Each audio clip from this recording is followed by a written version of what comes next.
Can you imagine dedicating your entire life to your child, only to become a ghost in their home, unseen and unheard? Have you ever felt your very presence systematically erased, leaving an agonizing emptiness where unconditional love once lived? I'm Doris Hayes, a devoted mother who gave everything imaginable for my daughter Emily. For 37 years, I sacrificed personal ambitions, invested my life savings in her family's future, and after my beloved husband Robert's passing 2 years ago, I moved into their spacious home, expecting to contribute meaningfully to their lives and to be cherished as the grandmother I had always dreamed of becoming. But mere weeks after settling into what I thought would be my loving family sanctuary, during what should have been treasured dinner conversations filled with my stories and memories, I found myself met with cold indifference and barely concealed irritation. Later that same evening, I overheard Emily and her husband David in their kitchen mocking my so-called old-fashioned stories and laughing cruelly about how I was always underfoot, always in their way.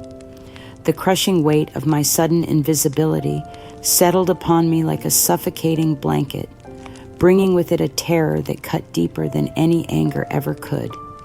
They systematically hid my car keys, conveniently forgot important appointments, even deliberately disconnected my landline phone, all determined to erase my presence from their daily lives.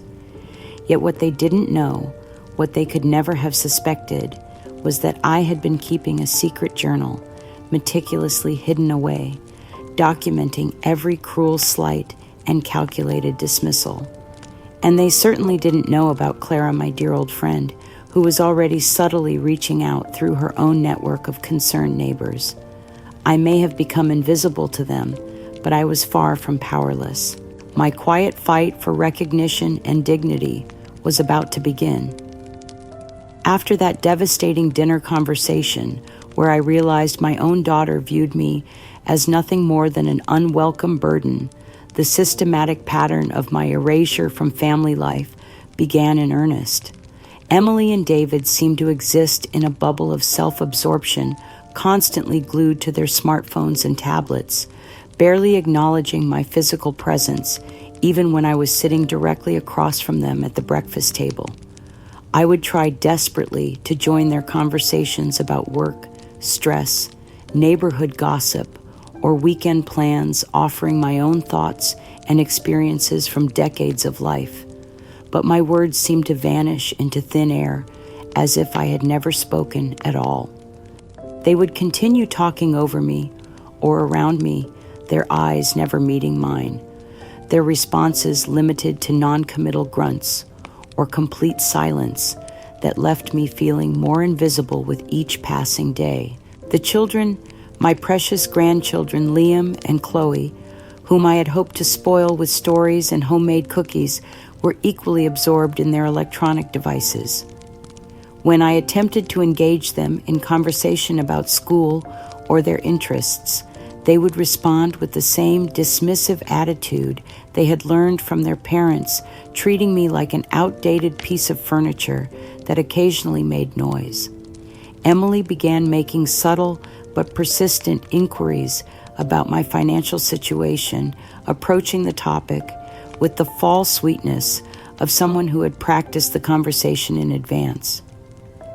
Mom, just so we can help you manage everything properly and make sure you're financially secure, it would be really helpful if we knew exactly what resources you have available. She would say, with that patronizing smile I was beginning to recognize and dread. We want to make sure you have adequate funds for any medical emergencies or unexpected expenses that might come up. It's really for your own peace of mind, and it would help us plan better for your care. She would continue, while David nodded approvingly beside her, his eyes betraying the calculating thoughts running through his mind. They made it abundantly clear through their questions and body language that my financial contribution was the only aspect of my existence that held any real value or interest for them. My decades of life experience my memories, my desire to share in their daily lives. None of that seemed to matter compared to the monthly pension check that arrived in my name. I tried desperately to believe that their behavior was simply the result of busy schedules and modern distractions rather than deliberate cruelty. I would offer repeatedly to help with household chores, babysit the grandchildren during their frequent date nights, or assist with grocery shopping and meal preparation, anything that might make me feel useful and remind them of my worth as a family member. I can contribute so much more than just money. I would say, with forced cheerfulness, clinging to the increasingly fragile hope that my efforts would somehow rekindle the warm family bond we had once shared. I have experience managing a household, and I know how exhausting it can be to work full-time and maintain a family. Please let me help make your lives easier. But my offers were consistently met with polite deflection or outright dismissal that left me feeling more rejected and worthless with each interaction. The humiliation reached a particularly painful crescendo one evening when I noticed the family gathered around the dining room table for what appeared to be a board game night. Desperate for any form of connection or inclusion, I approached, hopefully asking if I might join them for what I imagined could become a treasured weekly tradition. Emily looked up from the game board with an expression of profound irritation, as if I had interrupted something sacred and private. "Mom, really?" She sighed with exaggerated exasperation. "We're just trying to relax and unwind after a long week. This game is quite complicated, and honestly, you probably wouldn't understand the strategy involved anyway." David immediately supported his wife's dismissal with a casual wave of his hand that somehow managed to be both dismissive and contemptuous. "Just stick to your room for the evening, Doris. We prefer to have our family time without distractions. You understand, don't you?" The way he said my name with that particular tone of condescension made it clear that I was not considered part of their family time, despite being Emily's mother and the children's grandmother. Liam and Chloe, my own grandchildren, absorbed in their smartphones even during family game night, occasionally looked up to mimic their parents' sarcastic remarks or subtle eye rolls when they thought I wasn't watching. Their casual cruelty, learned behavior that they had absorbed from their parents' example, cut deeper than any deliberate insult because it showed me how completely my own family viewed me as a burdensome relic from another era. The subtle cruelties escalated steadily over the following weeks, each new indignity carefully designed to make me feel more isolated and unwelcome. My car keys would mysteriously disappear from the small dish where I always kept them, only to be found days later in bizarre locations like the basement laundry room or David's workshop places I would never have any reason to visit.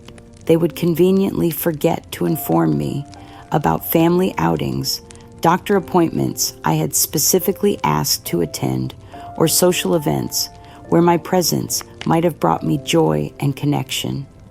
I would discover these oversights only after returning from errands to find the house empty, and a note casually mentioning that they had gone to visit David's parents or taken the children to a movie I had expressed interest in seeing.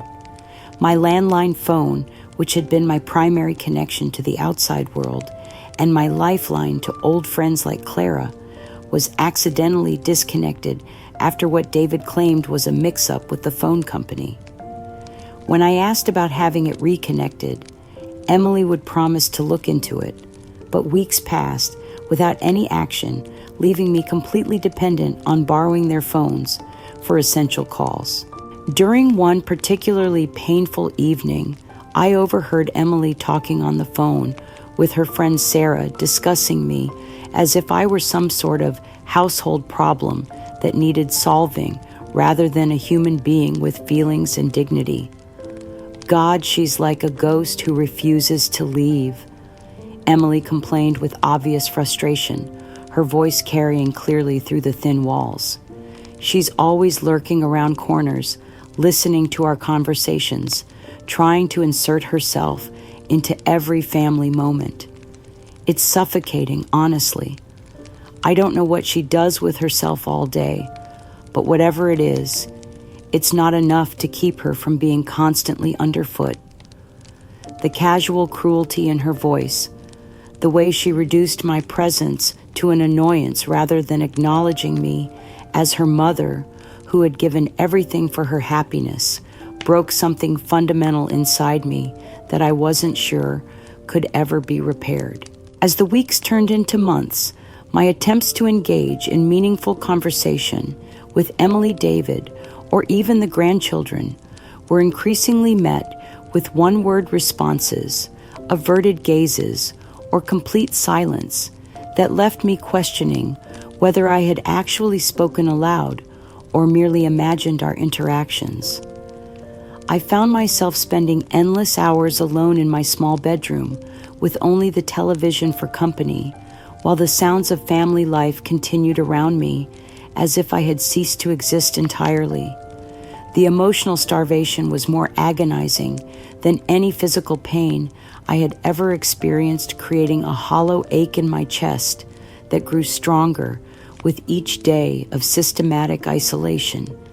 They would hold animated conversations about work, school, neighborhood drama, and weekend plans, while I sat mere feet away at the same dinner table. But none of these discussions ever included me or acknowledged my presence in any meaningful way. If I attempted to contribute a relevant experience or offer advice based on my decades of life experience, my words would be met with uncomfortable silence or subtle subject changes that made it clear my input was unwelcome.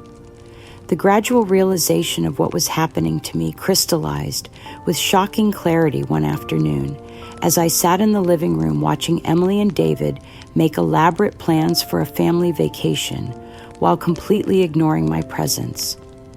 This wasn't accidental neglect born from busy schedules or generational differences. This was a calculated, deliberate campaign of psychological erasure designed to make me disappear without the inconvenience of actually asking me to leave. They wanted to strip me of my identity, my sense of purpose, and my basic human dignity until I became so demoralized and defeated that I would fade away like an unwanted shadow, solving their problem without requiring any direct confrontation or acknowledgement of their cruelty. I was not their cherished family matriarch or beloved grandmother. I was an inconvenient object that had outlived its usefulness, a burden to be managed rather than a person to be loved and respected. The devastating truth about the extent of my sacrifices came flooding back as I sat alone in my room, staring at the few personal photographs they had allowed me to keep. I remembered the darkest period immediately following Robert's unexpected death, when grief had threatened to consume me entirely, and Emily's small business was simultaneously facing financial collapse. Emily had been distraught about the possibility of losing everything she and David had worked to build, facing bankruptcy and the loss of their home during an already traumatic time for our family. Unable to bear seeing my daughters suffer such additional pain while I was still processing my own devastating loss, I made a decision that would forever change the trajectory of my own future security. I cashed in a substantial life insurance policy that Robert and I had maintained specifically for my long-term care needs, a safety net that was supposed to ensure I would never become a financial burden on our children, regardless of what health challenges might arise in my golden years. The entire sum, nearly $40,000, went directly to Emily's business to prevent bankruptcy and save their family home. But even that enormous sacrifice wasn't sufficient to cover all their immediate needs during that crisis period. Without telling anyone, not even Clara, I took out a small but significant loan against my monthly pension, reducing my own income for years to come in order to provide Emily with the additional funds she needed to stabilize her business and secure their family's future. I had given them my husband's legacy and mortgaged my own financial security because I believed that family meant supporting each other through the most difficult times, trusting that the love and gratitude I was investing would be returned if I ever needed their care and support in return. When I finally found the courage to remind Emily of these sacrifices during one of our increasingly rare private conversations, hoping to rekindle some sense of connection or appreciation, her response was like a physical blow that left me gasping for emotional air. She merely shrugged with casual indifference, as if I were discussing someone else's ancient history rather than the financial devastation I had willingly accepted to save her family from ruin. "That was entirely your choice, Mom," she said, with the dismissive tone one might use to discuss an unwanted gift. "You were always so eager to help and insert yourself into situations where you weren't really needed. We didn't ask you to make those sacrifices, and frankly, we would have found other solutions if you hadn't been so determined to play the martyr." David actually chuckled at his wife's cruel dismissal, adding his own callous perspective to her heartless response. "You always were a bit melodramatic, Doris. It's really not that deep or meaningful. People help family members all the time without expecting eternal gratitude or special treatment in return. Their ability to minimize and dismiss the magnitude of what I had given up for their benefit revealed the true depths of their selfishness and lack of empathy, confirming that they viewed my sacrifices not as acts of love, but as manipulative attempts to create obligation and guilt. Then came their final solution to the problem of my continued existence in their lives, presented with the false kindness of people who believed they were being remarkably generous under difficult circumstances. "Mom, we've been talking extensively about your situation, and we think it's really time you considered moving into a senior living facility," Emily announced with that same patronizing smile she used when discussing complex topics with the children. "You need much more social engagement and structured activities than we can provide in a busy household like ours. You'd be much happier around people your own age who share similar interests and experiences." David nodded supportively beside her, clearly pleased with their elegant solution to the burden of my presence. "Of course, we'll need to take control of your pension and remaining savings to ensure the facility fees are paid consistently and to handle any additional care costs that might arise. And don't worry about the transition. We'll find a nice small place where you'll barely notice the difference from your current living situation." Their plan was crystalline in its calculated cruelty: discard me into institutional care while maintaining complete control over my financial resources, ensuring that I would be both physically removed from their lives and financially unable to create any future inconvenience for them. They wanted to erase my presence from their daily existence while still benefiting from my monthly income, creating the perfect solution that would eliminate their guilt while maximizing their profit from my continued existence. 3 days after Emily and David had presented their solution of institutional care, they entered my small bedroom carrying an armload of glossy brochures for various assisted living facilities scattered throughout the county. Their expressions carried the determined efficiency of people who had made an irrevocable decision and were now simply managing the practical details of implementation. "Mom," Emily stated, with a voice that had become completely cold and businesslike, devoid of any warmth or emotional connection, "we've made all the necessary arrangements for your transition to a more appropriate living situation. You'll be moving to Sunset Gardens next Wednesday morning. It's really for your own good, and this house simply isn't suitable for someone with your particular needs anymore. She spoke as if I were a piece of furniture being relocated rather than her mother, who had given her life and raised her with unconditional love, someone who deserved at least the courtesy of being consulted about decisions that would fundamentally alter the remainder of my existence. David stood beside her with that familiar expression of smug satisfaction, clearly pleased that their problem was finally being resolved through what they considered a clean, efficient solution that would benefit everyone involved.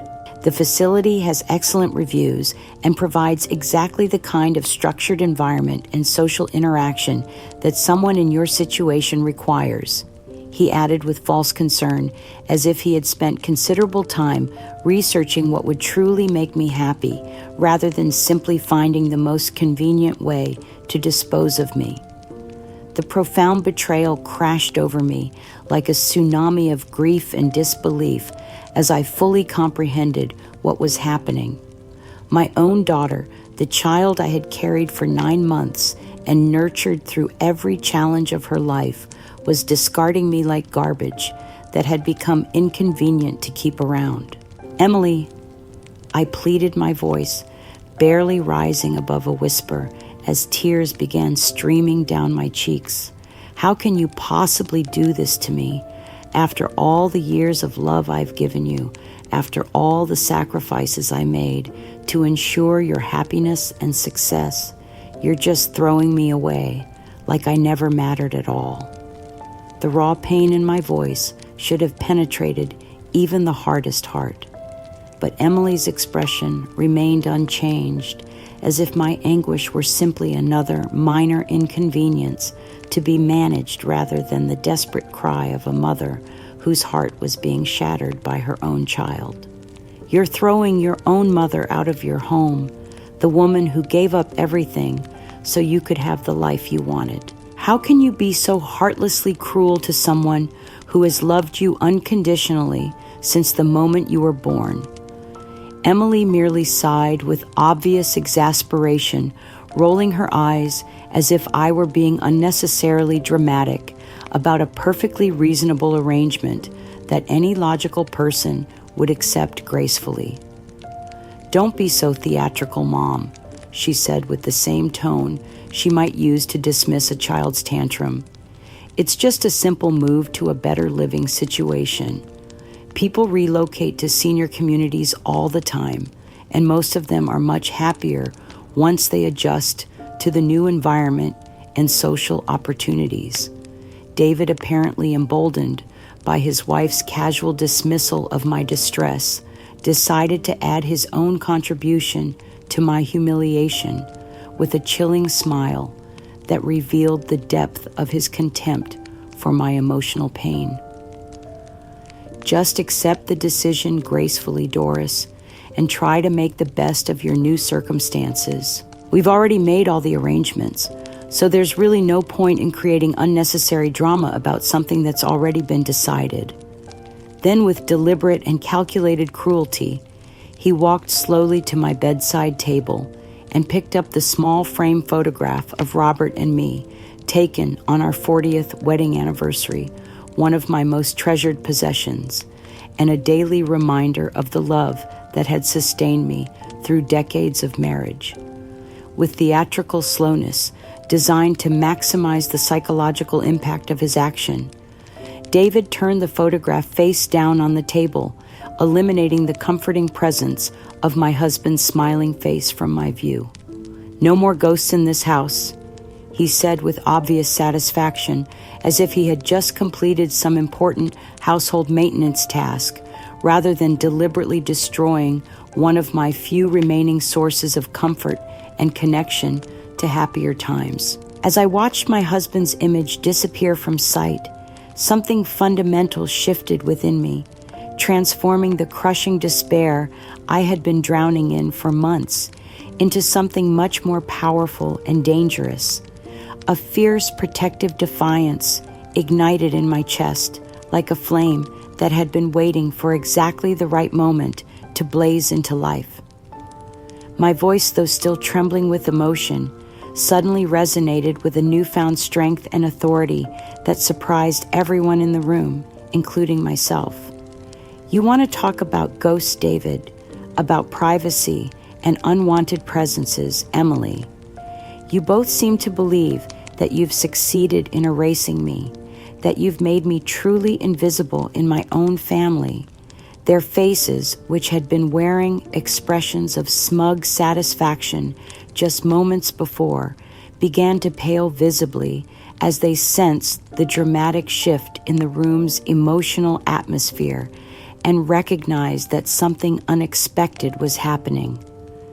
What you don't know, what you never bothered to discover because you were so convinced of my helplessness and irrelevance, is that for the past 6 months, I've been keeping a very detailed, meticulously organized private journal. Emily's confident expression faltered as confusion and the first stirrings of genuine concern began to replace her previous dismissive attitude. This journal has been carefully hidden in my antique sewing basket, that beautiful wooden chest that belonged to your grandmother Emily, the one you've always dismissed as worthless old junk, not worth your attention or interest. I paused, allowing the implications of my words to begin sinking into their consciousness before delivering the information that would shatter their sense of complete control over the situation. Every single instance of your deliberate neglect has been documented with dates, times, and exact details. Every cruel comment I've overheard, every calculated slight, every systematic attempt to make me feel invisible and unwanted. It's all recorded in my own handwriting with the kind of careful attention to detail that comes from decades of managing household accounts and family records. David's calculating expression was rapidly being replaced by something approaching fear as he began to understand that their actions had not gone unnoticed or undocumented. The journal records how you, David, accidentally disconnected my landline phone, isolating me from my friends and support network. It documents how Emily enlisted her friend Sarah to validate and encourage every twisted story about my supposed burden on your family, creating a network of people who would support your version of events if anyone ever questioned your treatment of me. My voice was gaining power and confidence with each revelation, fueled by months of suppressed anger and the satisfaction of finally being able to confront them with evidence of their systematic cruelty. You tried so hard to make me disappear, to erase my presence and my voice from this family, but every single one of your cruelties, every moment of my anguish and isolation has been carefully preserved in black and white. I stood up from my bed, drawing myself to my full height with a dignity I hadn't felt in months, facing them both with the unwavering gaze of someone who finally held all the power in our relationship. My voice, unlike my physical presence, was never truly invisible to anyone who cared enough to listen. And now, whether you like it or not, you're finally going to hear everything I have to say about how you've treated the mother who sacrificed everything for your happiness and success. The silence that followed was electric with tension and the promise of consequences they had never anticipated, as the invisible mother they had tried so hard to erase finally stepped out of the shadows to reclaim her voice and her dignity. I watched their stunned, horrified faces with a satisfaction that felt like warm sunlight after months of living in darkness, observing as the weight of their exposed truth hung heavy in the suddenly silent room.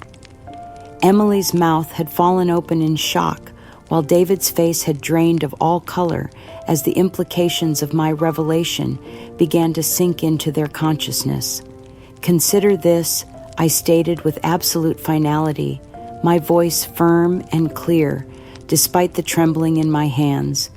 the definitive end of my silence, and the complete end of our relationship as you have known it.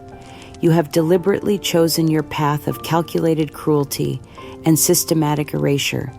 I now choose my own path of documented truth, personal freedom, and restored dignity.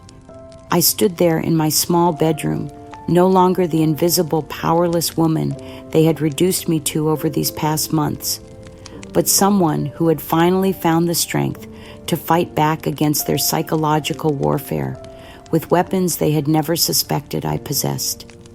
Emily began stammering like a guilty child caught in an elaborate lie, her previous confidence completely shattered by the unexpected revelation that her actions had been observed and recorded all along.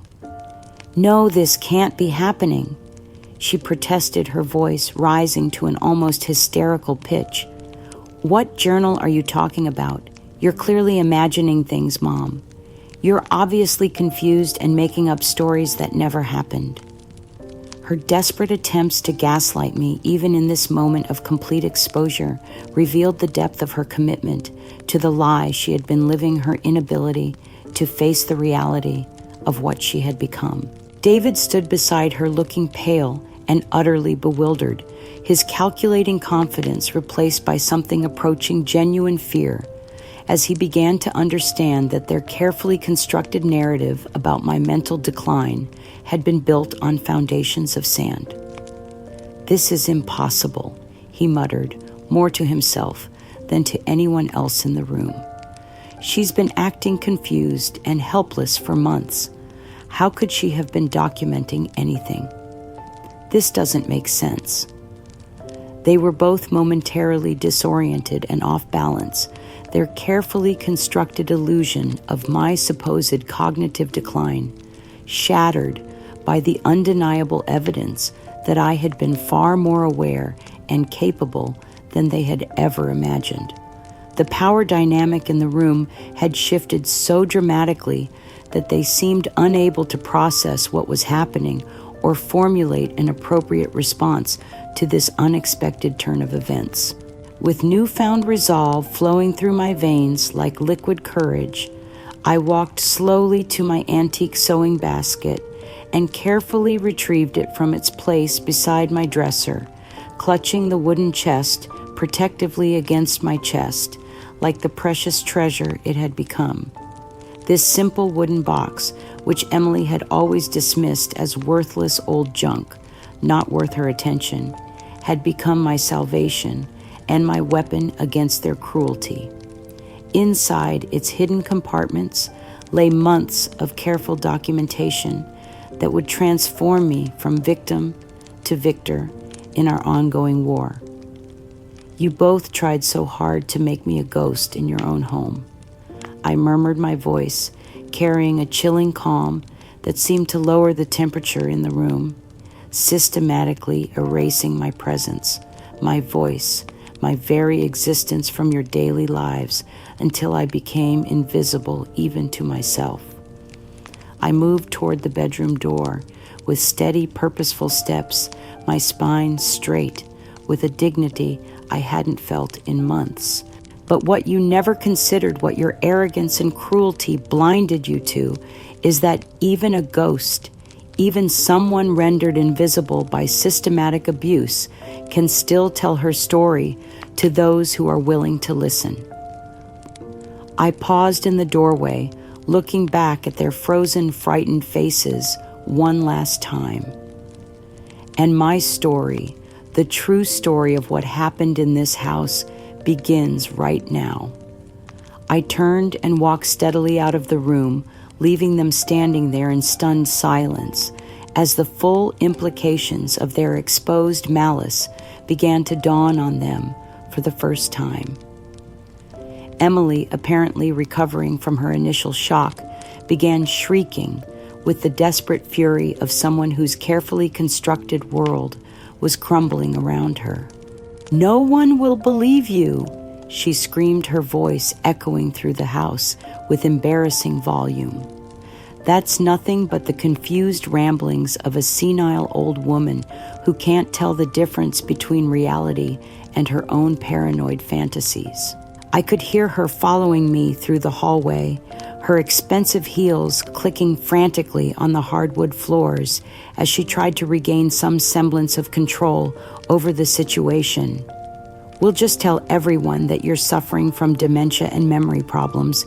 We'll have you declared mentally incompetent, and then no one will take anything you say seriously." David, his voice weak and uncertain, managed to add his own hollow threat to his wife's desperate tirade. "Yeah, Doris, you'll end up locked away in some state facility where no one can hear your crazy stories. Nobody's going to believe an old woman who's obviously lost her mind." But their threats carried no real conviction or power, sounding more like the desperate protestations of people who knew they had been caught in their own web of lies and cruelty. I could hear the dawning terror in their voices as they began to realize that their elaborate scheme to erase me from their lives was not only failing, but might actually destroy them instead. Their panic was palpable, filling the air with the acrid scent of fear and desperation as they scrambled to find some way to discredit me before I could expose the full extent of their systematic abuse. As I reached the front door of the house that had become my prison, I felt a profound sense of liberation washing over me like a cleansing tide. For the first time in months, I was walking out of their home as a free woman, rather than a powerless victim, carrying with me the tools I needed to reclaim my dignity and ensure that justice would finally be served. The quiet pride that filled my chest was more powerful than any emotion I had experienced since Robert's death, and I knew with absolute certainty that this was not an ending, but a beginning. The first chapter of my journey back to visibility, relevance, and self-respect. I walked steadily away from that house of systematic cruelty, clutching my precious sewing basket, and made my way to the small diner 3 blocks away, where I knew there was a payphone that would allow me to make the most important call of my life without fear of being overheard or interrupted. With trembling fingers, I dialed Clara's familiar number, my dear childhood friend who had remained a constant source of warmth and support, even as my own family had turned cold and dismissive toward me.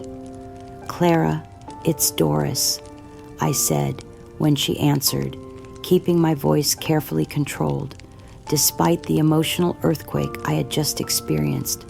"I wonder if we might meet for coffee this afternoon. There are some things happening in my life that I'd like to discuss with someone I trust completely." Clara, with the intuitive wisdom that comes from decades of friendship, immediately heard the underlying distress in my carefully measured words. "Of course, dear," she replied without hesitation, "but you sound troubled. Is everything all right with Emily and David?" I chose my words carefully, not wanting to reveal too much over the phone, but needing to convey the urgency of my situation. "Let's just say that I've discovered some things about my living situation that require immediate attention and professional guidance. I think I may need help from people who understand how to handle delicate family situations." Clara, a retired journalist with decades of experience, recognizing important stories and connecting people with the resources they needed, immediately understood the subtext of my carefully chosen words. "I'll make some calls," she said firmly, "and I'll have someone meet us at the diner who specializes in exactly the kind of situation you're describing. Can you be there in an hour?" Within that promised hour, I found myself sitting in a quiet corner booth with Clara and a compassionate middle-aged woman named Margaret Davis, a licensed social worker who specialized in cases involving elder abuse and family dysfunction. Ms. Davis listened with professional attention as I carefully recounted the systematic campaign of psychological warfare that Emily and David had waged against me, supported by specific examples from my meticulously kept journal that documented dates, times, and exact details of their calculated cruelty.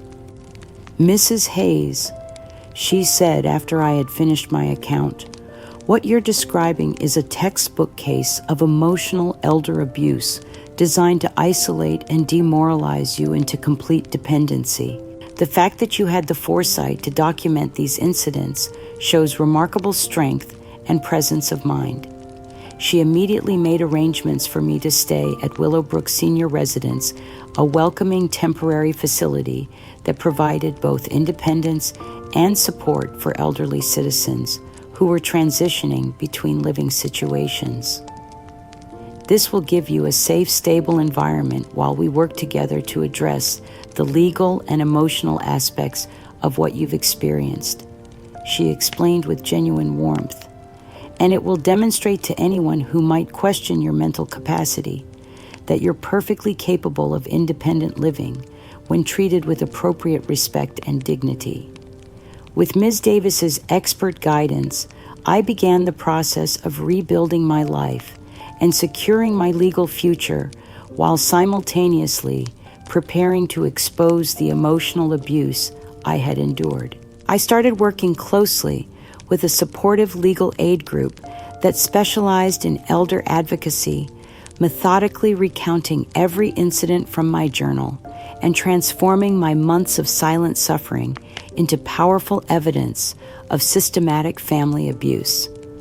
I also began attending weekly group therapy sessions for elder abuse survivors, where I found unexpected solace and strength in sharing experiences with other victims who had faced similar betrayals by family members they had trusted and loved. The validation I received from these sessions was profoundly healing, confirming that my experiences were neither unusual nor the result of my own shortcomings, but part of a widespread pattern of exploitation that destroyed countless elderly victims every year. 6 months after my escape from Emily and David's house, I received an invitation that felt like a symbol of my complete transformation from invisible victim to visible advocate. The Elder Wellness Foundation had invited me to speak at their annual charity gala about my experiences and my journey from abuse to empowerment. As I prepared for the event, selecting a simple but elegant navy dress that Clara had helped me choose, I felt a mixture of nervous excitement and profound purpose. The woman who had once been too frightened and demoralized to speak up for herself was about to address a room full of influential community leaders about the importance of protecting vulnerable seniors from family-perpetrated abuse. The gala was being held in the grand ballroom of the Riverside Hotel with over 300 attendees, including social workers, healthcare professionals, legal advocates, and prominent local philanthropists. As I stood backstage reviewing my notes one final time, I felt the same sense of nervous anticipation I had experienced decades earlier when giving presentations at the library. Then, as I was called to the podium and began walking across the stage to polite applause, I spotted 3 familiar figures seated near the back of the elegant ballroom. Emily and David were there dressed in their most expensive clothing and clearly attempting to maintain their social facade, despite the legal and social troubles that had been mounting against them over the past months. Even more surprising was the presence of Sarah, Emily's friend and longtime enabler, who had been instrumental in validating and spreading Emily's twisted narrative about my supposed decline and burden on their family. Emily spotted me almost immediately, her predatory instincts apparently unchanged despite everything that had happened between us. Her eyes narrowed with suspicion before widening in disbelief, as if she couldn't quite process seeing me in this setting of respect and recognition. Then her expression hardened into the familiar sneer of contempt I had learned to recognize and dread during our worst confrontations at their house. She immediately began making her way through the crowd toward the front of the ballroom, speaking loudly enough for everyone around her to hear clearly. "Well, well, Mother," she announced with theatrical surprise, her voice carrying that same patronizing tone she had perfected during our final confrontations. Still trying to play the victim for attention, I see. "What exactly are you doing at an event like this? Are you here looking for handouts from wealthy donors who don't know your real story?" She paused dramatically, clearly expecting her words to have the same devastating effect they had once had on my confidence and self-worth. "I thought you were safely settled in an appropriate facility where you could receive the kind of professional care someone in your condition requires. This is hardly a suitable venue for someone who struggles with memory problems and reality testing." David appeared beside her, wearing that familiar smirk that had once made me feel so small and worthless, though I noticed he was careful to avoid making direct eye contact with me, as if some part of him was still afraid of what I might reveal about his role in my systematic abuse. But instead of the crushing shame and humiliation I had once felt when confronted by their public attacks, I felt only a calm, steady confidence that came from knowing I had not only survived their worst efforts to destroy me, but had emerged stronger and more purposeful than ever before. I met Emily's hostile gaze with the unwavering composure I had developed through months of recovery and legal preparation. "Actually, Emily," I replied, with the dignity that comes from possessing unshakable truth, "I'm here tonight as the evening's featured speaker, sharing my story of overcoming systematic emotional abuse and finding new strength through advocacy and community support." I gestured toward the foundation's director, who was standing nearby, and immediately stepped forward to greet me with obvious warmth and respect. I also recently made a substantial donation to this very foundation, supporting their programs for protecting vulnerable elderly citizens from exactly the kind of family-perpetrated abuse that destroys so many seniors every year. It's work that I've become quite passionate about, given my own experiences with this tragic problem. The effect of my calm, factual response was immediate and devastating. Emily, David, and Sarah's faces went completely blank with shock as they realized that not only had I survived their systematic cruelty, but I had emerged as a respected advocate whose voice carried weight and authority in exactly the circles they had hoped to infiltrate. The foundation director, Mrs. Patricia Sullivan, a distinguished woman with silver hair and decades of experience in elder advocacy, had been deeply moved by my story during our preliminary meetings and genuinely impressed by the quiet strength and resilience I had demonstrated throughout my recovery process. "Mrs. Hayes," she said warmly as she approached our small group, "I've been looking forward to your presentation this evening. Your journey from victim to advocate represents exactly the kind of transformation and empowerment that our foundation exists to support and celebrate." She turned to address Emily, David, and Sarah with the polite but cool professionalism of someone who had immediately assessed the situation and recognized potential troublemakers. "I hope you'll enjoy this evening's program," she said with careful courtesy. "Mrs. Hayes has become one of our most valued advisors, and her insights into the complexities of elder abuse have been invaluable in shaping our prevention and intervention programs." Then, with the decisive authority of someone accustomed to making important decisions quickly, she extended an invitation that would fundamentally change the trajectory of my life. "Mrs. Hayes, I know we had discussed this privately, but I'd like to make it official this evening. Would you consider joining our advisory board as our senior advocate for elder abuse prevention? Your unique perspective and documented experiences would provide exactly the kind of authentic voice our organization needs to champion meaningful change in this critical area. I accepted her invitation with genuine gratitude and excitement, knowing that this platform would not only give me a powerful voice in protecting other vulnerable seniors, but would also directly challenge the very type of systematic abuse that Emily and David represented. The symbolism was perfect. The invisible mother they had tried so hard to erase was now being offered a position of visible influence and authority in the fight against the kind of cruelty they had inflicted upon me. Emily, clearly unable to process this dramatic reversal of fortune or accept that her despised mother had somehow achieved a level of respect and recognition that she herself had never attained, made the catastrophic decision to launch a public campaign of character assassination designed to destroy my credibility and reputation. Over the following weeks, she contacted local gossips, neighborhood associations, and online community forums, spreading vicious rumors about my supposed mental instability and unreliability.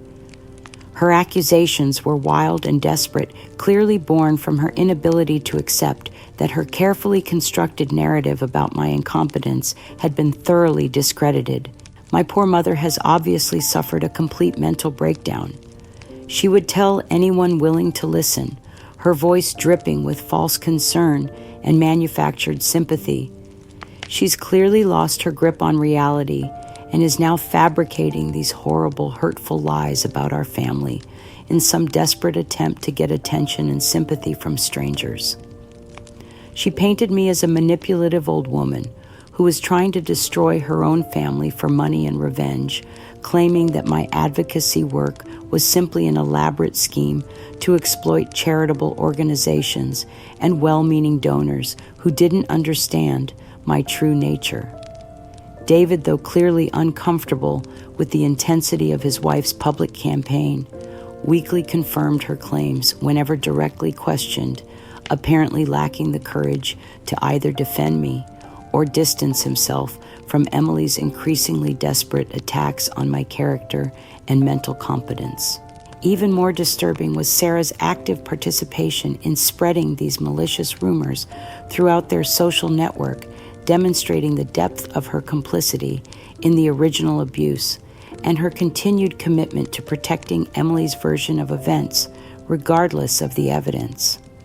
At the first official advisory board meeting following my appointment, which was attended by local media representatives who had been invited to cover the Foundation's expansion of their elder abuse prevention programs, I decided to address these rumors directly and definitively. My commitment to this organization and to the cause of elder protection is built on a foundation of transparency and documented truth. I stated calmly, standing before the assembled board members, donors, and journalists with the composure I had developed through months of recovery and preparation. I had prepared for this moment, carefully working with Ms.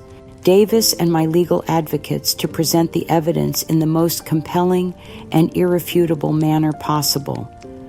I'd like to share with you some specific examples of the systematic emotional abuse that led to my involvement in this cause. I continued activating the large screen behind me to display magnified images of pages from my meticulously documented journal. These are not the confused ramblings of a mentally unstable person, but the careful contemporaneous records of a woman who possessed the foresight to document her own systematic victimization by family members who sought to erase her identity and autonomy. The projected images showed my clear, careful handwriting recording specific dates, times, and detailed descriptions of Emily and David's calculated cruelty. I had included precise documentation of David accidentally disconnecting my phone service, Emily's sarcastic remarks about my presence in their home, and their coordinated campaign to make me feel invisible and unwelcome. These entries represent the documented truth of calculated emotional abuse designed to destroy my sense of self-worth and independence. I stated with quiet authority They demonstrate not mental instability, but the methodical record-keeping of someone who understood that evidence would be essential to protecting herself and seeking justice.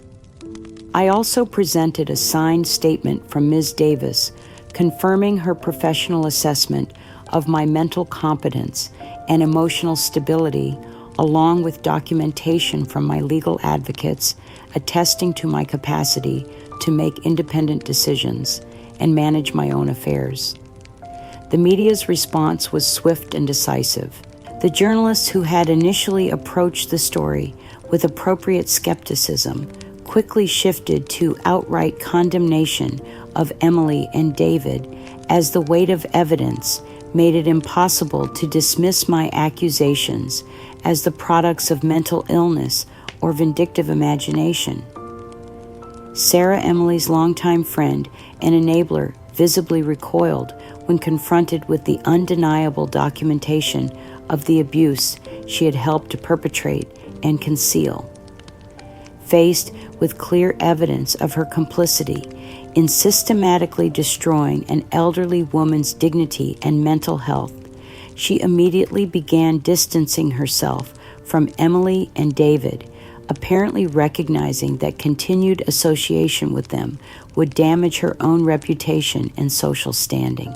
Social service agencies and legal authorities, spurred by the media coverage and the Foundation's official support of my case, began their own comprehensive investigations into Emily and David's treatment of elderly family members looking for patterns of abuse that might extend beyond their relationship with me. My legal aid attorney, who had been present at the board meeting as part of our coordinated strategy, immediately announced that we would be filing comprehensive legal actions against Emily and David for elder emotional abuse, defamation of character, and intentional infliction of emotional distress.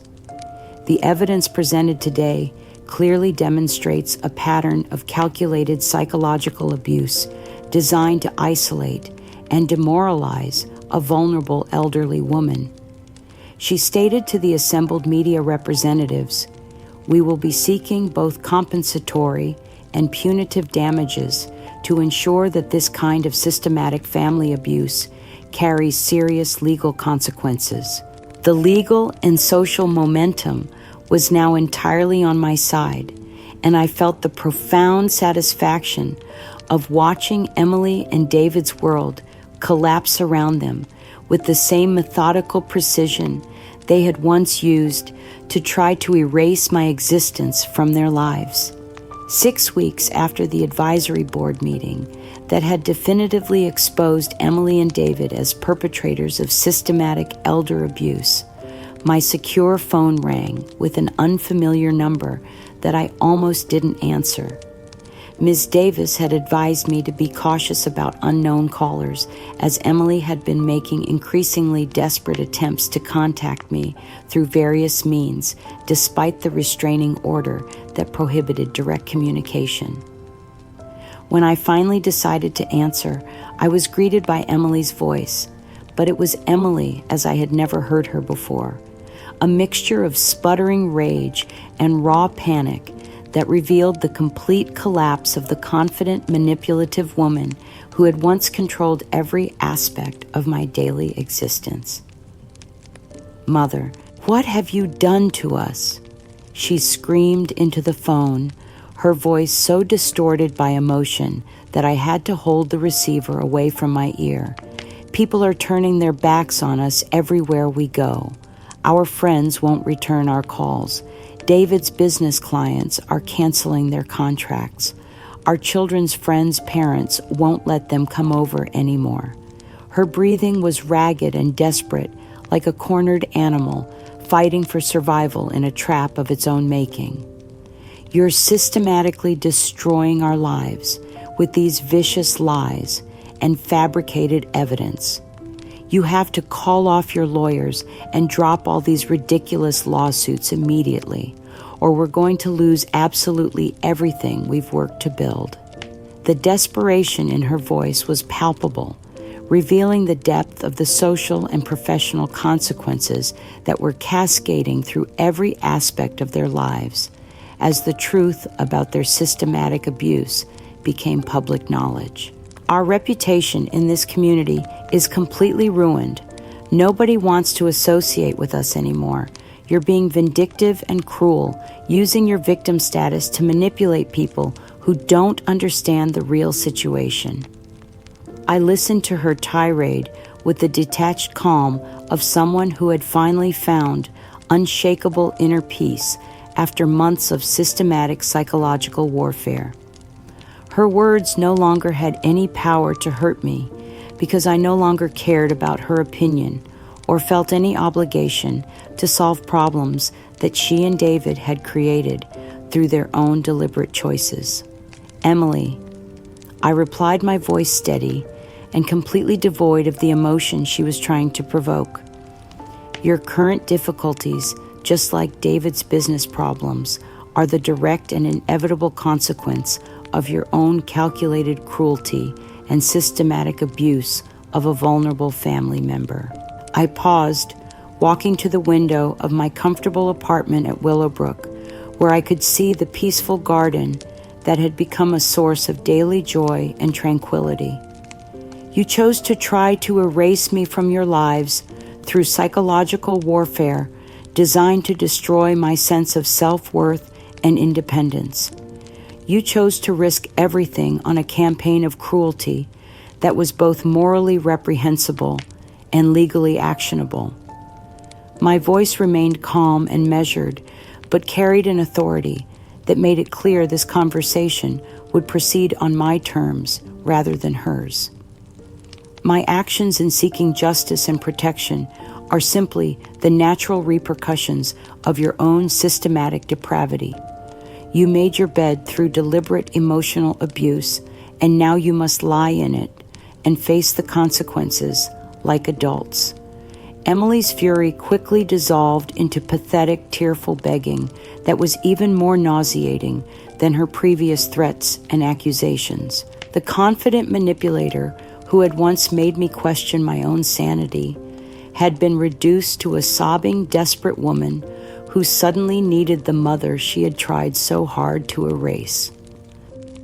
Please, Mother, you have to understand what you're doing to us, she pleaded, her voice breaking with what sounded like genuine anguish. We're losing everything we've ever worked for. David's business is completely falling apart. Our friends won't speak to us.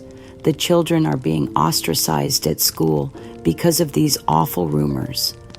Her voice took on that familiar, manipulative tone I remembered from her childhood, when she would try to escape consequences through emotional manipulation rather than taking responsibility for her actions.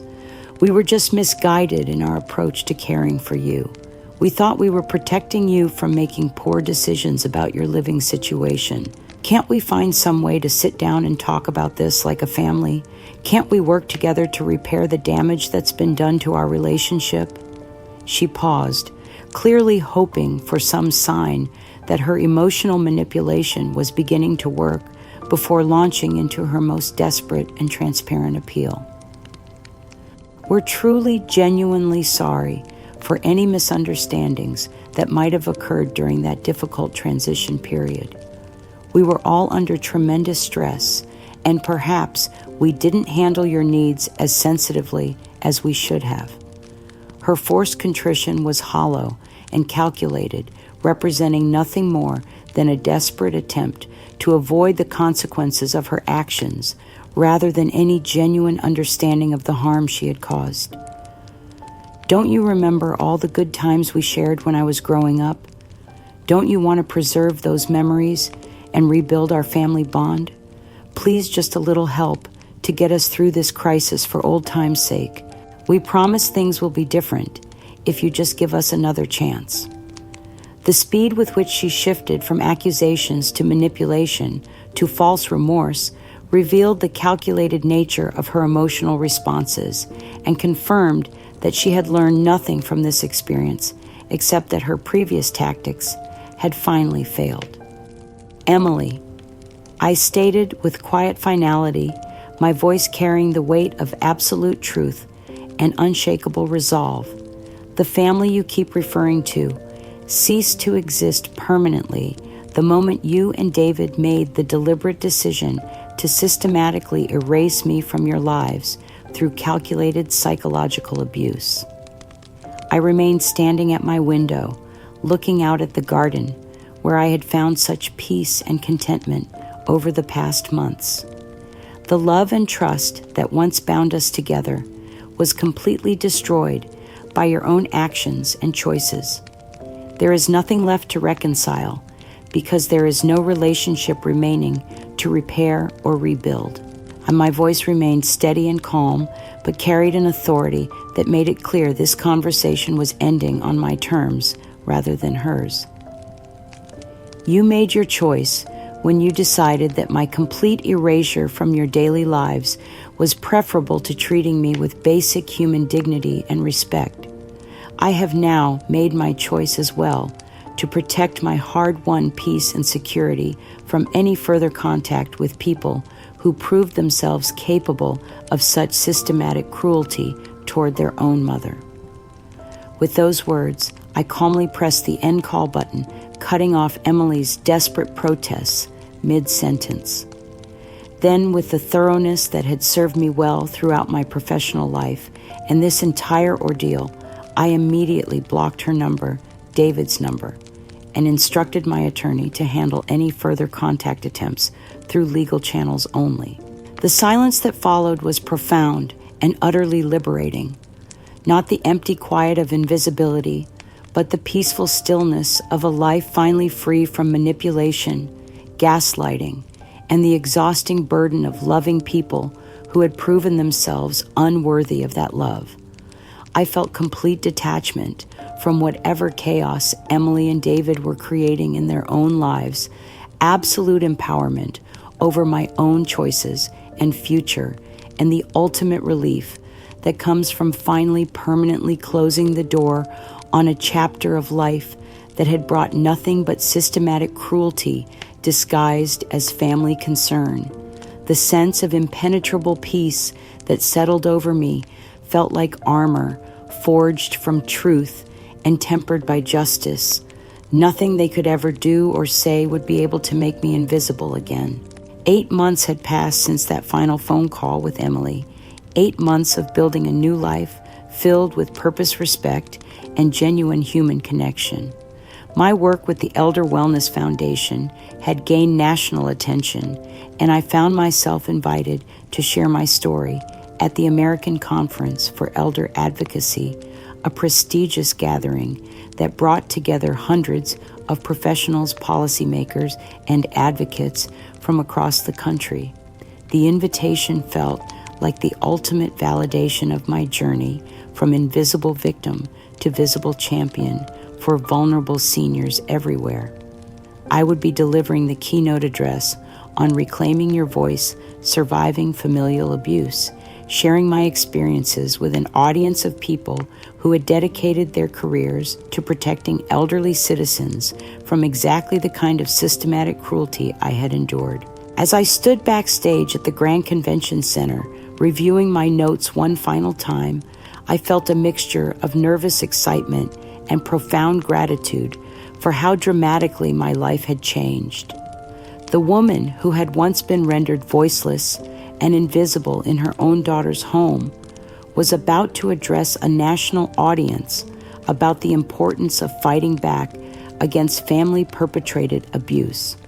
The auditorium was packed with over 600 attendees, including social workers, legal advocates, healthcare professionals, researchers, and government officials who specialized in elder care and protection. The atmosphere buzzed with intellectual energy and shared commitment to improving the lives of vulnerable seniors across the nation. As I walked onto the stage, to enthusiastic applause, adjusting the microphone and looking out over the sea of respectful, attentive faces, I noticed two familiar figures seated in the back section near the exit doors. My heart lurched with recognition as I spotted Emily and David looking utterly disheveled and gaunt, their expensive clothing replaced by rumpled, worn garments that suggested they had indeed fallen far from their former comfortable circumstances. They appeared to be attending not as professionals or advocates, but as desperate individuals driven by morbid curiosity, or perhaps some lingering, pathetic hope that they might somehow salvage their reputations or find a way to approach me despite the legal restrictions that prevented direct contact. The contrast between their current appearance and the polished, confident people who had once systematically erased me from their daily lives was both shocking and somehow deeply satisfying. They looked like what they had always been beneath their surface respectability: hollow, broken people whose cruelty had ultimately consumed them. I began my carefully prepared presentation, speaking clearly about the sophisticated psychological tactics that family members sometimes use to manipulate and control elderly relatives, the warning signs that professionals should watch for, and the importance of believing and supporting victims who find the courage to speak out about their abuse. The most devastating form of elder abuse, I explained to the engaged audience, is the systematic campaign to make an elderly person feel invisible, worthless, and erased from their own family's daily existence. This emotional warfare is designed to destroy the victim's sense of self-worth and independence, making them completely dependent on their abusers for basic validation and care. I was perhaps 15 minutes into my presentation discussing the documentation and evidence-gathering strategies that had been crucial to my own survival and legal victory, when Emily suddenly erupted from her seat in the back of the auditorium. She pushed past other attendees with the desperate, frantic energy of someone who had nothing left to lose, lunging toward the front of the room where a conference volunteer was holding a wireless microphone for audience questions during the planned discussion period. Emily grabbed the microphone from the startled volunteer's hands and began screaming with a shrillness that cut through the professional atmosphere like a serrated blade, her voice amplified throughout the entire auditorium by the sound system. "Don't listen to her." Emily's words echoed off the walls with embarrassing volume, clearly audible to every person present and captured by the live streaming cameras that were broadcasting the conference to viewers across the country. "She's nothing but a liar and a manipulator. She destroyed her own family out of pure spite and vindictiveness." Her accusations poured out in a torrent of rage and desperation, each word revealing the depth of her inability to accept responsibility for the consequences of her own actions. She fabricated lies about us to gain sympathy and money from people who don't know her real character. She's a disgrace to motherhood and everything this organization claims to represent. This manipulative old woman used fake documentation to ruin her own children's lives. David stood silently beside her, like a defeated shadow, apparently lacking the energy or conviction to either support her outburst or distance himself from it. The confident man who had once dismissed me with casual cruelty had been reduced to someone who seemed to have lost all sense of purpose or direction. A ripple of shock and uncomfortable confusion swept through the distinguished audience. These were professionals who had devoted their careers to protecting vulnerable elderly citizens, but Emily's passionate, seemingly heartfelt accusations, delivered with such apparent conviction, created a moment of uncertainty that was both predictable and deeply painful. Some attendees exchanged uneasy glances, their eyes moving between Emily and me with expressions of doubt and concern. The weight of these baseless but emotionally charged accusations, delivered on such a visible public stage and captured by live cameras, felt like that familiar stab of humiliation that had once made me question my own sanity and worth. My heart began pounding with a mixture of embarrassment and righteous anger, but instead of the crushing shame that had once paralyzed me, I felt something much more powerful rising within me. The unshakable confidence that comes from possessing documented truth, and the unwavering support of people who had witnessed my journey from victim to survivor. Despite the escalating public humiliation and the uncomfortable murmurs rippling through the audience, I maintained an incredible level of poise and dignity that seemed to shine brighter in contrast to Emily's unhinged desperation. I allowed her to continue her performance without interruption, letting her fully expose the depths of her malice and raw desperation to everyone present. My expression remained one of profound sadness rather than anger, conveying the heartbreak of a mother who had been systematically abused by her own child rather than the fury of someone seeking revenge. The cameras continued recording every moment of this extraordinary confrontation, capturing not only Emily's hysterical accusations, but also my composed, dignified response to being publicly attacked by my own daughter in front of a national audience of elder care professionals. I stood calmly at the podium, allowing Emily's uncontrolled outburst to serve my larger purpose, demonstrating to everyone present the stark difference between someone who had rebuilt their life on truth and integrity and someone who had been consumed by their own cruelty and inability to accept the consequences of their actions. As Emily's voice finally began to fade, growing hoarse from the intensity and volume of her desperate tirade, I stepped forward and gently reclaimed the microphone from the conference security officer who had been trying to restore order to the proceedings.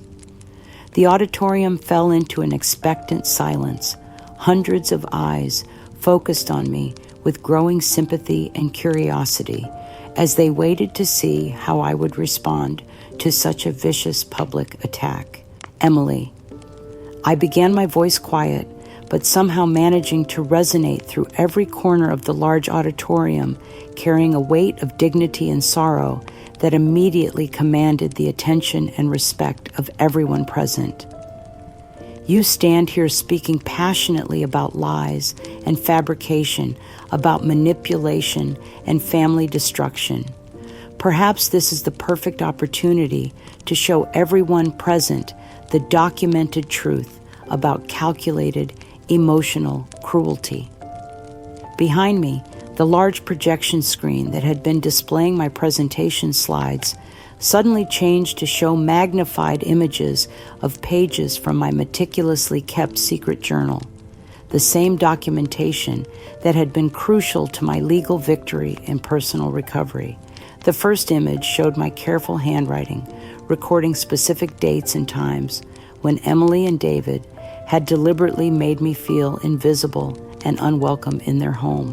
The entries documented their systematic campaign to erase my presence from their family life, including detailed descriptions of how they would ignore my attempts at conversation, exclude me from family activities, and speak about me as if I were an unwanted burden rather than a cherished family member.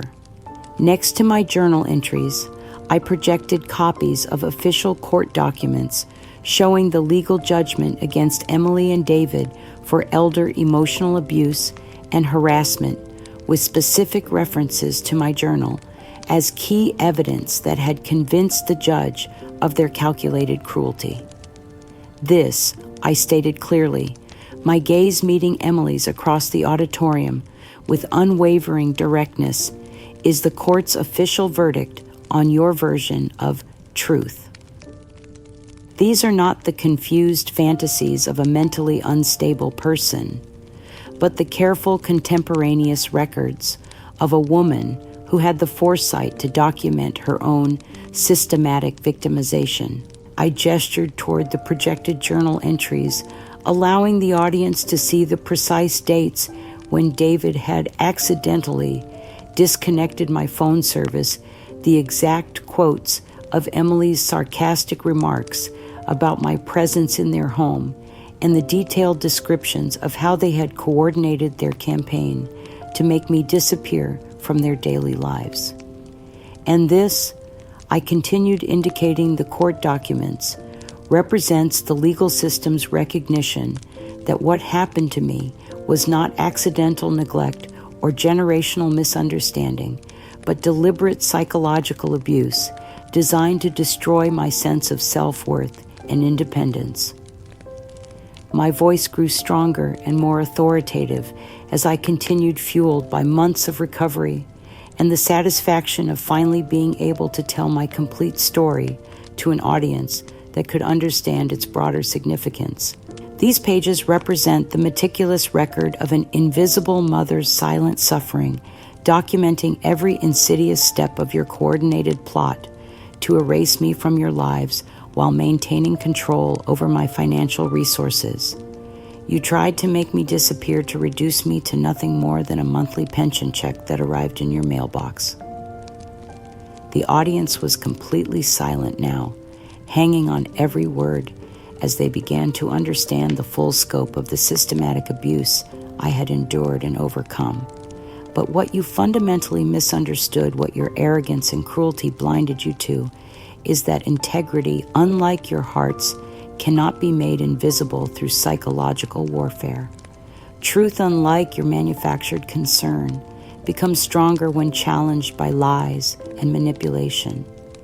I paused, allowing the full weight of my words to settle over the auditorium before delivering the final blow to Emily's desperate attempt to discredit me.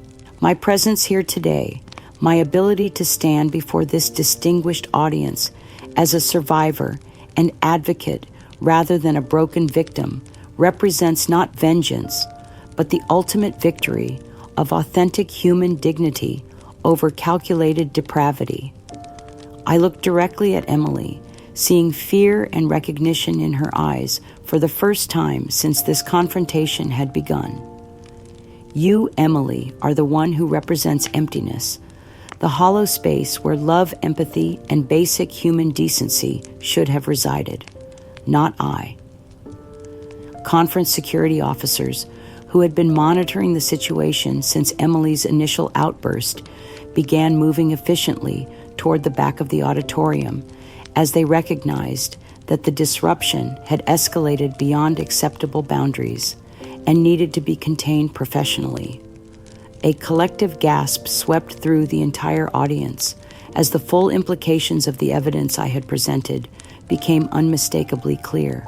These were professionals who had devoted their careers to protecting elderly citizens from exactly the kind of sophisticated abuse that Emily and David had perpetrated, and they could immediately recognize the cruelty and calculated nature of the psychological warfare that had been directed against me.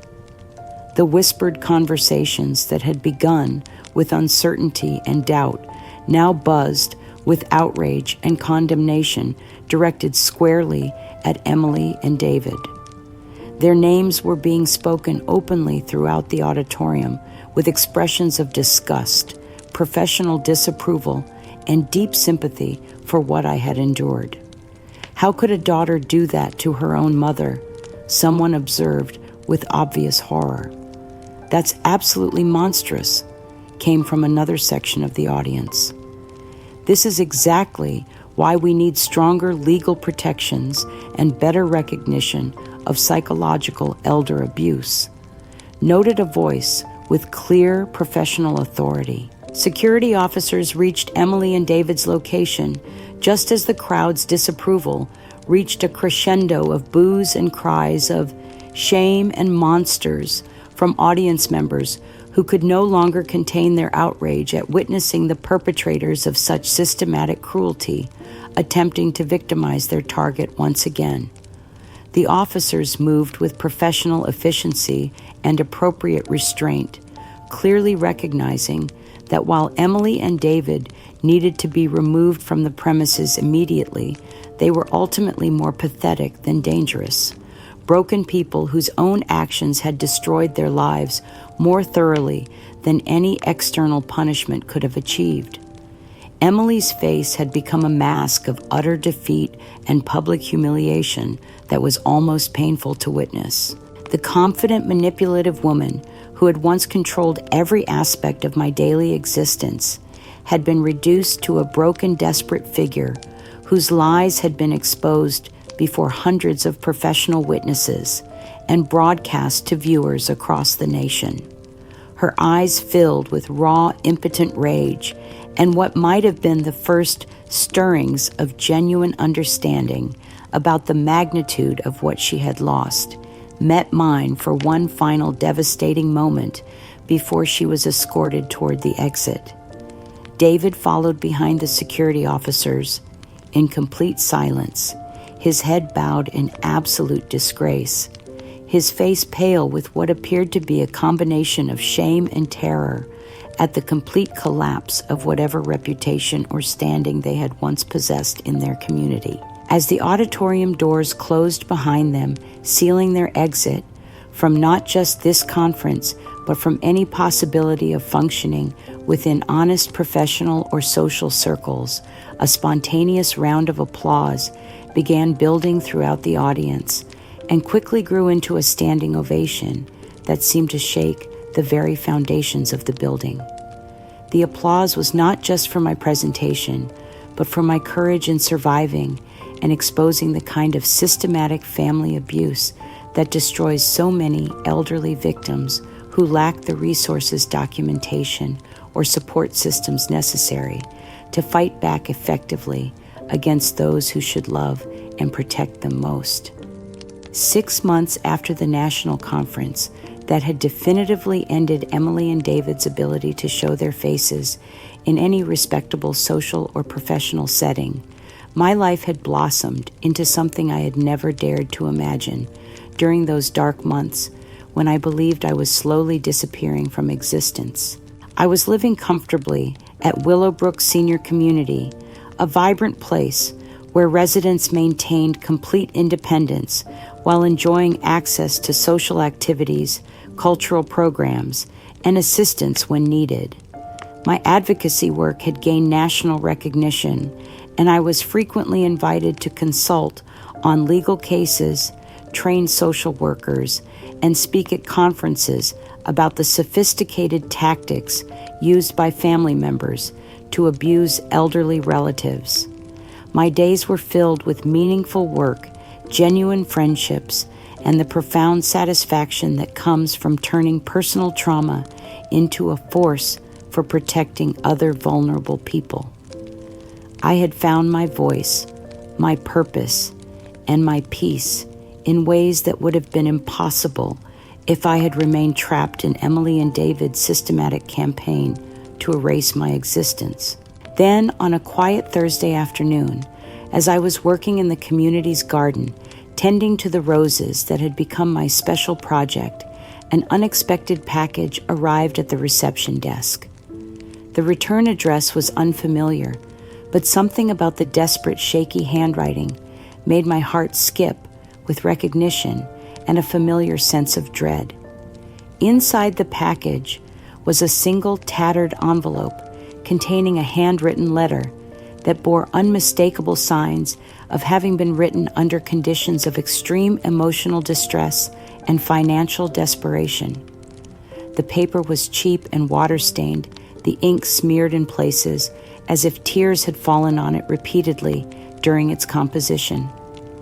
Emily's handwriting, once confident and precise, had become shaky and uncertain, reflecting the dramatic deterioration in her circumstances since our last encounter.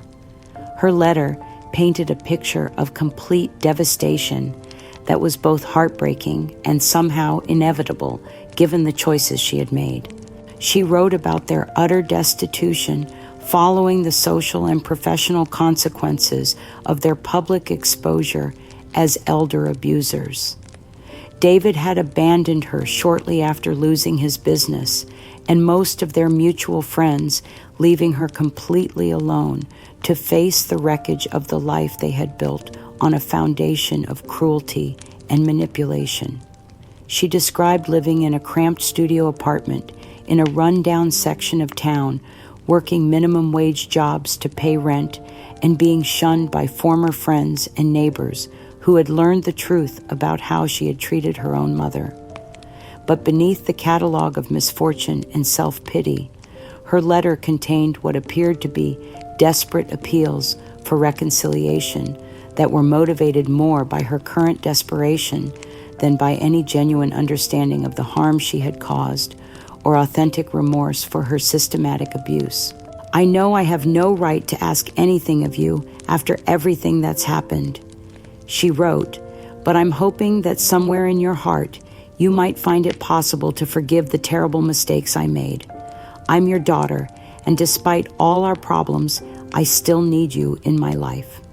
2 days after the letter arrived, Emily appeared at Willowbrook's elegant reception area during the late afternoon visiting hours. I had been expecting this moment for months, and when the receptionist called to inform me that I had a visitor, I knew immediately who it was without needing to ask. When I entered the lobby, I found Emily sitting in one of the comfortable chairs near the fireplace, looking so utterly broken and defeated that I barely recognized her as the confident, manipulative woman who had once made me question my own sanity and worth. She had lost considerable weight. Her once stylish clothing had been replaced by ill-fitting garments from discount stores, and her face bore the hollow, haunted expression of someone who had been systematically destroyed by the consequences of her own actions. The moment she saw me approaching, Emily fell to her knees on the polished floor of the lobby, tears streaming down her gaunt cheeks in a display of theatrical desperation that would have been manipulative if it hadn't been so genuinely pathetic. "Mom," she choked out, her voice barely audible through her sobs, "I was so incredibly wrong about everything. I've lost everything that ever mattered to me, and I'm completely alone in the world now. David's gone. Our friends won't speak to me. I can barely afford to keep a roof over my head." Her words came out in a desperate rush, as if she was afraid I might walk away before she could say everything she had rehearsed. "I'm so sorry for everything I did to you, for every cruel word, for every way I made you feel invisible and unwanted in your own family. Please, I'm begging you to forgive me. I'm still your daughter, no matter how badly I failed you. I need you more than I've ever needed anyone in my entire life." Her performance was undeniably pathetic, inspiring a mixture of pity and revulsion, but it was also transparently calculated to exploit whatever maternal instincts I might still harbor toward the child she had once been. "I'll do absolutely anything to make this right between us," she continued, her voice taking on that familiar manipulative tone I remembered from her childhood attempts to escape consequences through emotional blackmail. "Just a little help to get back on my feet, please, for old time's sake. Can't we find some way to be a family again? Don't you remember how close we used to be before everything went wrong?" I looked down at this broken woman kneeling on the lobby floor, feeling nothing but the profound emptiness where my maternal love had once resided. The pain and anger that had once consumed me had long since receded, replaced by a crystalline clarity that allowed me to see this situation for exactly what it was. This was not genuine remorse or authentic accountability for the systematic psychological abuse she had inflicted upon me. This was simply another attempt to use emotional manipulation to extract resources and support from someone she had already betrayed in the most fundamental way possible. The tears might be real, the desperation certainly was, but the underlying selfishness that had driven her original campaign to erase me from her life remained completely unchanged. She had learned nothing from her experiences except that her previous tactics had finally failed to achieve their intended results. I allowed her to continue her humiliating performance without interruption, letting her expose the full depth of her desperation and the shallow nature of her supposed transformation. My silence was not cruelty, but simply recognition that nothing she could say would restore what she had deliberately destroyed through months of calculated abuse. When she finally looked up at me with desperate, expectant eyes, clearly hoping to see some sign that her emotional manipulation was beginning to work, I spoke with a voice that was steady, calm, and utterly final. "Emily," I said my words carrying the weight of absolute truth and unshakable resolve. "The daughter I knew and loved, the family we once shared, died permanently the moment you made the deliberate choice to render me invisible in your own home. You systematically erased my presence, my voice, and my dignity because you viewed me as nothing more than an inconvenient burden standing between you and complete control over my resources." I paused, looking directly into her eyes with the steady gaze of someone who had found complete peace with their decisions. "The love I gave you was genuine and unconditional, offered freely from a mother's heart over decades of devotion and sacrifice. My presence in your home was meant to be a blessing, a source of wisdom and support as you navigated the challenges of raising your own family." My voice remained calm and measured, but carried an authority that left no room for argument, negotiation, or further manipulation. "But your betrayal was absolute and calculating, revealing the true nature of your character in a way that can never be undone, forgotten, or forgiven. There is nothing left to reconcile because there is no relationship remaining to repair or rebuild." I turned and began walking steadily back toward the elevator that would take me to my apartment, leaving Emily kneeling on the marble floor of the lobby. "You made your choice when you decided that my complete erasure was preferable to treating me with basic human dignity and respect. I have made my choice as well, to protect my hard-won peace and security from any further contact with someone who proved herself capable of such systematic cruelty toward her own mother." The soft sound of the elevator doors closing behind me was the final punctuation mark on a relationship that had been dead for years, even if Emily was only now beginning to understand the permanence of what she had destroyed through her own actions. As the elevator carried me back to my peaceful apartment, I felt a profound sense of completion and closure that was more satisfying than any revenge could have been. I had not only survived her worst efforts to make me disappear, but I had emerged stronger, more purposeful, and more visible than ever before. My life at Willowbrook Senior Community truly blossomed in ways that would have seemed impossible during those dark months when I was slowly disappearing from my own existence in Emily's house.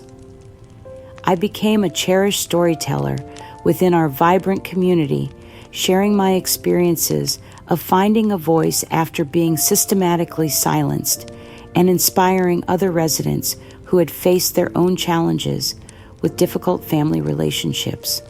The friendships I developed were genuine and based on mutual respect rather than obligation or financial dependency. I joined a weekly writing group where I worked on documenting my experiences for a book that might help other victims recognize the warning signs of emotional elder abuse. I reconnected with Clara, my dear childhood friend, and we began taking weekly trips to local museums, gardens, and cultural events that filled my days with joy and intellectual stimulation. My advocacy work continued to expand, bringing opportunities to consult on legal cases, train healthcare workers, and speak at conferences about the sophisticated psychological tactics used to abuse elderly family members. I had found not just a voice, but a powerful platform from which to protect other vulnerable seniors from the kind of systematic cruelty I had endured. Most importantly, I had discovered that my worth was not determined by how others chose to see me or treat me, but by my own inherent dignity and the contributions I could make to my community. I was no longer invisible. I was seen, valued, and respected for exactly who I was. The trusting, almost naive woman who had been so easily manipulated and erased by her own daughter was gone forever, replaced by someone stronger, more resilient, with a spirit that had been tempered by adversity into something unbreakable. I carried no bitterness toward Emily or David, only a profound sense of peace and gratitude for the hard-won independence that their betrayal had ultimately forced me to discover. I had learned that true family is not defined by blood relationships, but by genuine love, mutual respect, and the willingness to embrace, rather than erase, each other's presence. My dignity, once threatened with complete extinction, had become my shining beacon, guiding me toward authentic connections and meaningful purpose. The story of the Invisible Mother is ultimately not about being unseen, but about finding the courage to make yourself visible again after others have tried to erase your existence. While emotional abuse can be devastating and leave lasting wounds, it cannot truly break a spirit that is determined to reclaim its voice and its rightful place in the world. True belonging is never found in blood relations that bring only pain and exploitation, but in genuine connections built on mutual respect, shared values, and the recognition that every person deserves to be seen, heard, and valued for who they truly are. I sit now in my comfortable apartment, my secret journal open beside me on the table, no longer hidden away in shame, but displayed with pride as a testament to my survival and transformation. My voice, once reduced to desperate whispers in empty rooms, now rings clear and strong whenever I choose to use it. What hidden strengths lie dormant within you, waiting patiently for the moment when you will need them most to reclaim your own visibility and worth?